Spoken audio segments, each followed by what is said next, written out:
This is my second video today. For some reason, the camera on the phone is giving me different times. It has 12 seconds and it says 15:29 here. I don't know what that means, but I'm just doing a Bible flip through for some of my Bibles. Now, this was the last Bible that I took notes in, and this is a Life Recovery Bible, King James Version. Most of what I'm showing you now is King James Version. One of my King James Life Recovery Bibles got soaked, and my NLT one got soaked, but it's marked pretty much in the same way. The book that has the most, I guess you'd say, traffic in it is Proverbs, and I have added pages to it. I can't remember the name of the guy. His channel right now helped me to learn to add pages, but the book of Proverbs is very heavily marked in this, because when I was doing the RU recovery program, we read from Proverbs every day. So I switched from using the King James Life Recovery Bible for two reasons as my main Bible. One of the reasons is that I was using different highlighters to highlight and to underline, and I wanted to assign colors to what I was using, and so I kind of had to do another Bible for that. And another reason I did it is because I wanted a journaling Bible instead of adding pages. You can still add pages to the the journaling Bible, but I did a lot of stuff in this, especially in Proverbs. I added pages in some of the Gospels too. In the Life Recovery Bible, I am working on making my own recovery Bible that I hope to publish someday, but the Life Recovery Bible, whether it's King James or the NLT, has basically mostly the same helps. There's little footnotes related to recovery on the bottom of the page that relate to it. There are no cross references. I don't like that. And so I can find some more stuff. There's character studies on different people. This is on Caleb, different Bible characters. And then this is on the book of Joshua, and it talks about how what is written in this book pertains to recovery. And there's some meditations from the Bible on the Serenity Prayer, and so I'm going to see if I can find one of these other things they have here. Finding a lot, but they have devotions in it, if I can possibly find one.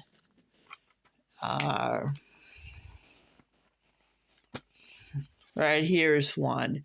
Like, this one is on step 3, and it's related to Psalm 61, and you read the verses, there's a meditation here. If you get the Life Recovery devotional, the meditations are also in the devotional, and there are added meditations that aren't in the Life Recovery Bible.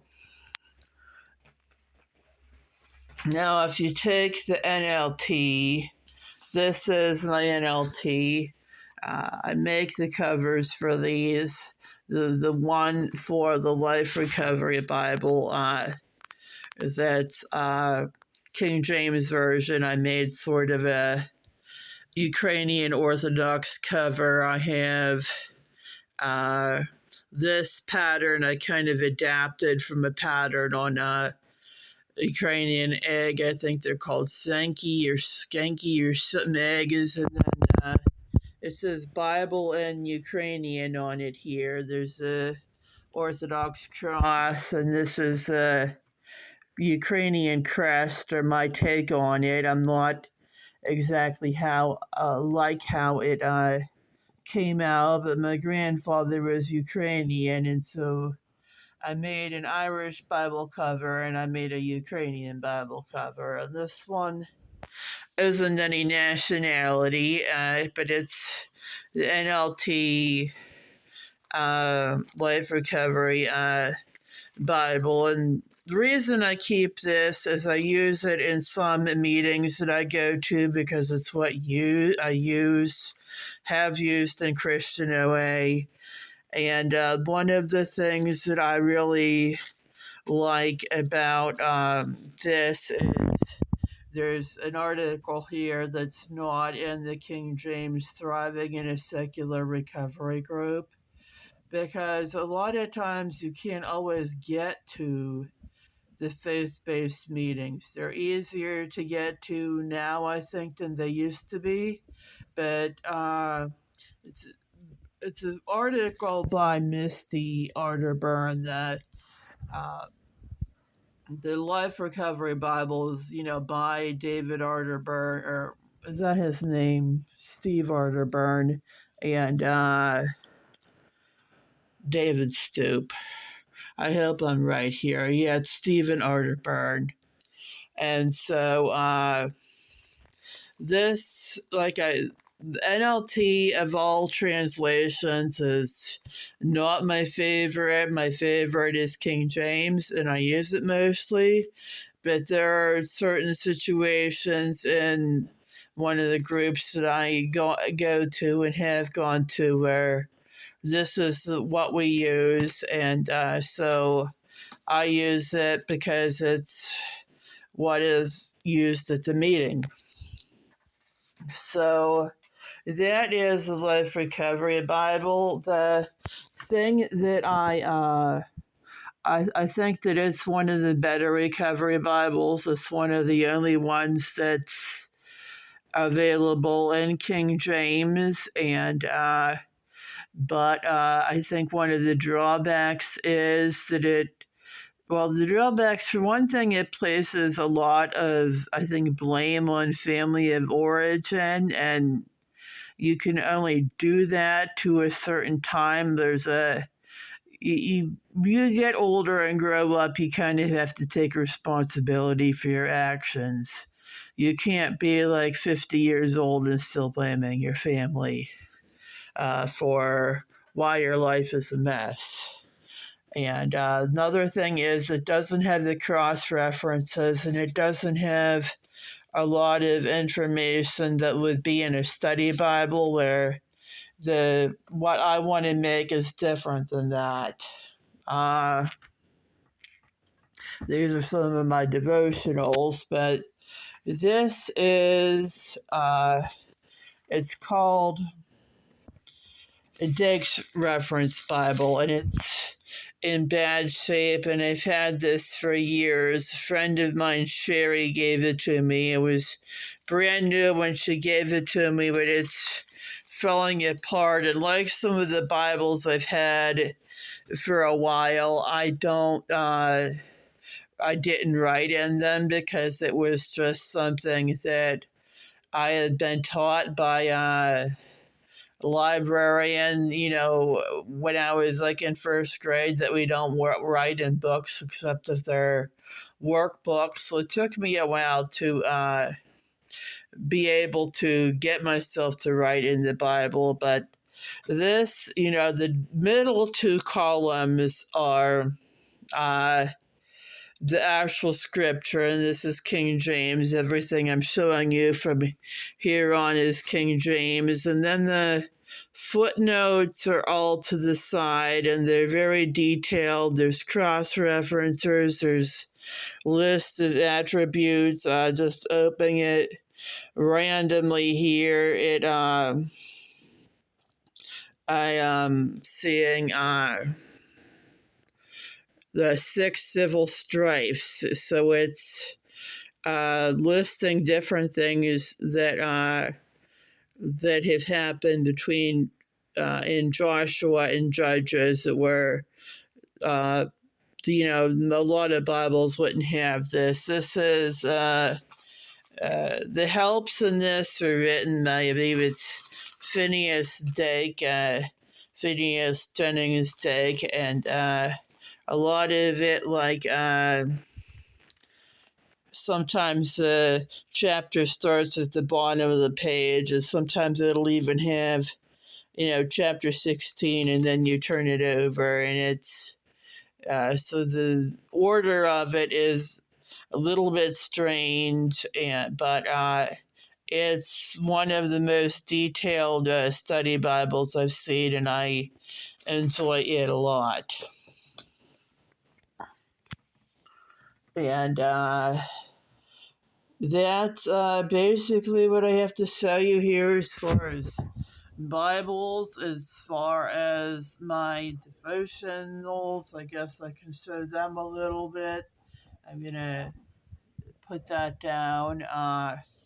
These ones here, the For Today, The Voices of Recovery, these are OA approved literature. They're not really religious books. They have mention of God. This is, written by a member. I think it was Elizabeth L. or something. And this one is similar. It's just a different height and shape. And it's written by different members of different 12-step groups. And this here, I have the Made to Crave series.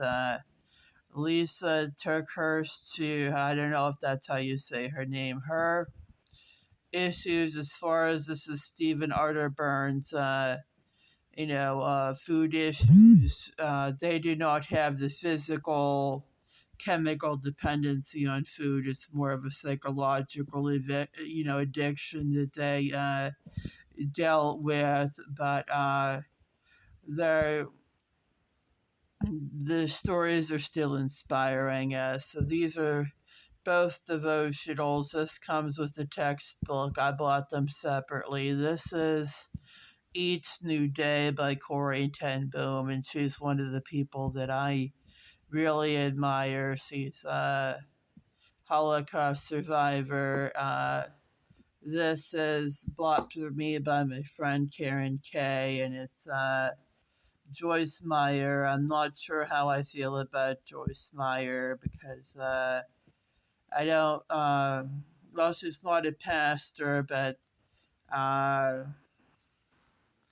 like her writing, but I'm not sure how I feel about her preaching because basically women are only supposed to preach for women, and this is Max Lucado book, and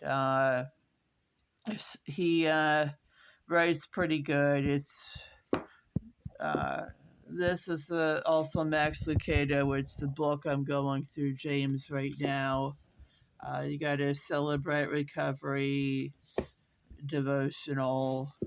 I tried labeling the books for a while. I haven't finished that. And these two, Return to the Father and A Walk with Your Shepherd, are kind of little stories that the person wrote from parables and this one's from the parable, this one's from the 23rd Psalm, and he relates it to recovery, and it takes 52 weeks. And these two here, besides Still Waters, were volume 1 and 2 were written by Mennonite and Amish Anabaptist writers, and they're very conservative, sometimes legalistic, but they are very good too. I enjoy them because